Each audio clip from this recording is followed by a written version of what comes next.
क्या हुआ फटके वन? अबे हंसना है तो हंस, नहीं तो चुप रहे। अबे मैं एक जोक पढ़ रहा था लेकिन समझ में नहीं आ रहा था। तो हंस क्यों रहा था तू?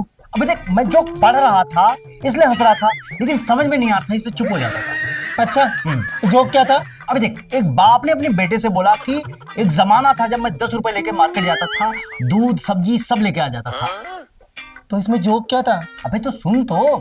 बेटे ने बोला कि पापा अब जमाना बदल गया है, अब हर दुकान पे कैमरे लग गए हैं। अच्छा है, अच्छा है। अच्छा है? अबे इसमें क्या अच्छा है बे? जोक। फटके वन, तू समझ जा, ये हो नहीं सकता, और कोई तुझे समझा दे, ये मैं होने नहीं दूंगा। तू समझा? यहाँ ध्यान दे। हाँ, तो आज के जो हमारे मेहमान हैं वो बहुत काबिल हैं। क्या कबीले वाले हैं? अबे काबिल है, योग्य है, लायक है। समझा फटके वन, तू नालायक है। नालायक? जी हाँ, मैं हूँ नालायक। लायक नहीं, नालायक हूँ मैं। हाँ, बाकी गाना ट्रेन में गा लेना, ठीक है? थोड़े बहुत पैसे भी मिल जाएंगे। तो मैं बात कर रहा था आज के मेहमान की।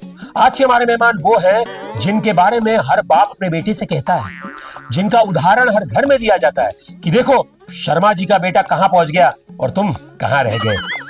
तो आज के जो हमारे मेहमान हैं वो हैं शर्मा जी का बेटा। मेहनत से हासिल किया है सब, कभी बेवजह घर पे अपने बिस्तर पे नहीं लेटा। मुझे सब जानते हैं क्योंकि मैं ही हूँ शर्मा जी का बेटा। और मैं हूँ फटके वन। अरे फटके वन, ये तुझसे नहीं ऑडियंस से मुखातिब हो रहे, समझा? अबे क्या हो गया? इसको पेट खराब हो गया क्या इसका? तू ज्यादा मत बोल और मेरा दिमाग खराब मत कर, समझा ना? ये कौन है जो मुझसे हैरान है? ये किस बाप की संतान है?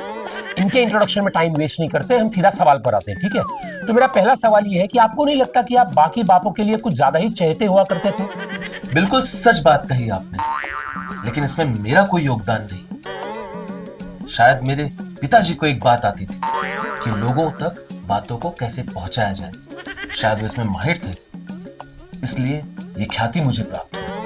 वरना मुझसे ज्यादा मेहनत करने वालों को भी लोग भूल जाते हैं, लेकिन आज भी लोग मुझे याद रखते। तो फिर आप ही बताइए कि आपने ऐसा क्या क्या उखाड़ा, मतलब ऐसा क्या क्या किया है कि लोग आपसे इतने प्रभावित हो रहे हैं? देखिए रवि जी, मैंने भी वही किया जो बाकी लड़के करते थे, शैतानी, नादानी, मनमानी। मैंने भी बनाई है बहुत सी झूठी कहानी। बहुत लोगों को हुई है मेरी वजह से परेशानी, लेकिन अंततः गुत्वा, मतलब अंत भला तो सब भला। वो पता नहीं कैसे नंबर आ जाते थे मेरे अच्छे। अरे, और हम सोचते थे कि शर्मा जी का बेटा कुछ अलग होगा, उसका AQI, मतलब उसका IQ हम सबसे ज्यादा होगा, लेकिन आप में तो कोई खास बात है ही नहीं। आप तो हम जैसे ही एकदम आम है। और अब आप कह रहे हैं कि आपको नंबर पता नहीं कैसे आ जाया करते थे।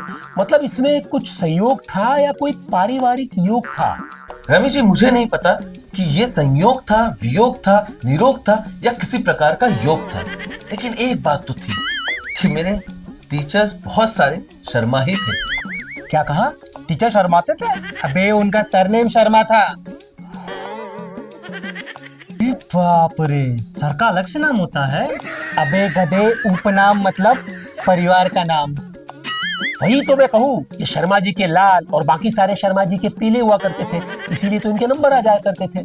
अच्छा, वो सब छोड़िए, आप मुझे बताइए कि अब क्या शर्मा जी के बेटे में कुछ ऐसी बात है कि वो लोगों के लिए उदाहरण बन सके? रवि जी, वो बात कुछ और थी। अब तो मैं भी इस भाग दौड़ में कहीं खो सा गया हूं। कॉर्पोरेट लाइफ के थपेड़ों में कहीं सो सा गया हूं। सब साधारण सा है, कुछ खास नहीं। एक जो उपलब्धि थी अब वो भी मेरे पास नहीं है। अब तो मैं भी बस एक भीड़ का हिस्सा हूँ और सुनी सुनाई बातों का एक पुराना किस्सा हूँ। बहुत अफसोस हुआ सुनकर, लेकिन आपको नहीं लगता कि आजकल एक नया दौर है? पहले कुछ और ही था, आज का माहौल कुछ और है।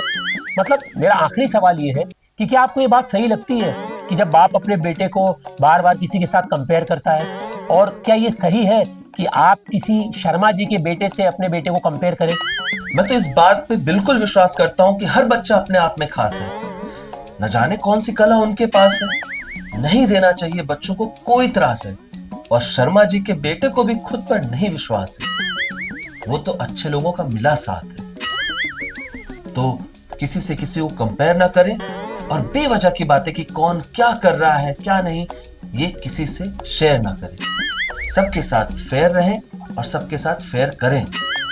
अब चलता हूं, प्लीज उदाहरण मुझे याद मत रखो। पता है फटकेवन, आज बहुत अच्छी बात हुई। अबे खाली बात ही हुई है, मजा नहीं आया। अच्छा तुझे एक जोक सुनाता हूँ। चल जल्दी सुना। एक दिन तेरे जैसा बेटा एक बाप के पास गया और बोला, पापा मैं बाप बन गया हूँ। पापा भड़क गए, हरामखोर नालायक, निकल जा मेरे घर से। अबे तो गाली क्यों दी बाप ने? बस बेटे ने भी यही पूछा, पापा अब भड़क क्यों रहे? आपने ही तो बोला था पहले कुछ बन जा तब तेरी शादी कराऊंगा। लो मैं बन गया। चल चल चल सुना। हाँ सुना। हरियाणवी स्टाइल में सुना। हाँ कि एक बाप था अपने बेटे के पास गया और बोला कि देख थारे लिए जितना लाया हूँ। हाँ तो बेटे ने बोला कि पर बापू ये तो साइज में बड़ा है। हाँ तो बापू क्या बोला, अबे पहनने तो बनने हैं, तने तो खाने हैं। ये बढ़िया था गुरु।